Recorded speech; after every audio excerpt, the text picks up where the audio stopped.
आपके साथ निशोर शर्मा और आप देख रहे हैं हिंदी खबर। हरियाणा की नायब सरकार कला और साहित्य की विरासतों को संजोने की दिशा में कई कदम उठा रही है। चाहे साहित्यकारों का सम्मान हो या फिर अकादमियों का निर्माण, भावी पीढ़ियों को पुरानी सांस्कृतिक धरोहर से जोड़ना सरकार का संकल्प है। देखिए रिपोर्ट।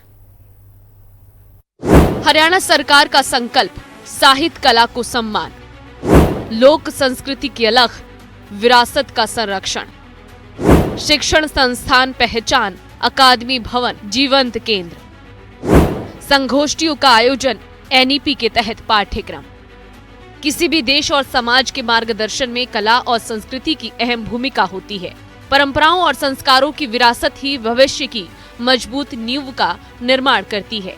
कला और साहित्य इस संस्कृति की वो किताब है जो गौरवशाली इतिहास से वाकिफ कराते हैं। हरियाणा की नायब सरकार कला और साहित्य के संरक्षण के लिए लगातार प्रयासरत है।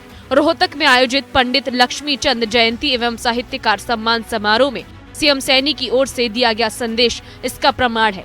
40 कैटेगरी में 81 साहित्यकारों को राशि देकर सम्मानित किया गया, तो आजीवन साहित्य साधना पुरस्कार से भी नवाजा गया, जो समाज अपने साहित्य, संस्कृति और विरासत का सम्मान करता है, वही आने वाली पीढ़ियों के लिए उज्जवल भविष्य का निर्माण करता है। और इसी मूल मंत्र पर हमारी सरकार साहित्य, संस्कृति और कला के संरक्षण एवं संवर्धन के लिए पूरी तरह प्रतिबद्ध है। इसी कड़ी में रोहतक के उच्च शिक्षण संस्थान का नाम Pandit Lakshmi Chand University of Reforming and Visual Arts रखा गया है कि हम अपनी संस्कृति की जड़ों को जितना मजबूत रखेंगे, कितना बड़ा भी तूफान आ जाए तो हम सुरक्षित रहेंगे। किसी भी समाज की पहचान केवल उसकी ऊंची इमारतों, चौड़ी सड़कों या आर्थिक प्रगति से नहीं होती है। उसकी असली पहचान उसकी भाषा से होती है, उसके साहित्य से होती है, उसकी संस्कृति से होती है और उसके कलाकारों से होती है। नायब सरकार कला का सम्मान। सुपवा में कला साहित्य को बढ़ावा, साहित्य और सांस्कृतिक अकादमी का योगदान।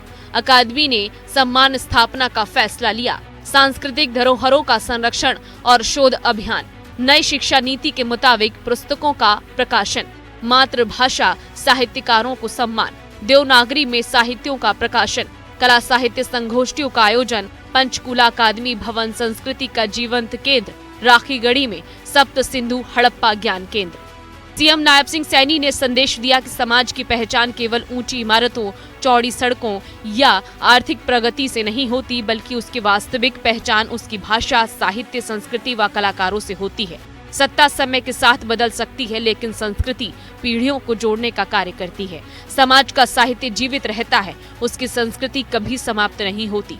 सांस्कृतिक जड़ों को जितना मजबूत रखा जाएगा, समाज उतना ही सशक्त व सुरक्षित रहेगा। आधुनिकता के साथ अपनी जड़ों से जुड़ना भी जरूरी है। राजा हरिश्चंद्र, सत्यवान सावित्री, मीराबाई, भगत पूर्णमल, हीर रांझा, अनेक लोक कथाओं के माध्यम से साथियों उन्होंने सत्य, त्याग, निष्ठा, धर्म और मानवीय मूल्यों को जन जन तक पहुंचाने का काम पंडित लक्ष्मी चंद जी ने किया है। साहित्य आज भी हमें आत्मविश्वास, नैतिकता, सामाजिक समरसता और सांस्कृतिक गौरव का मार्ग दिखाता है।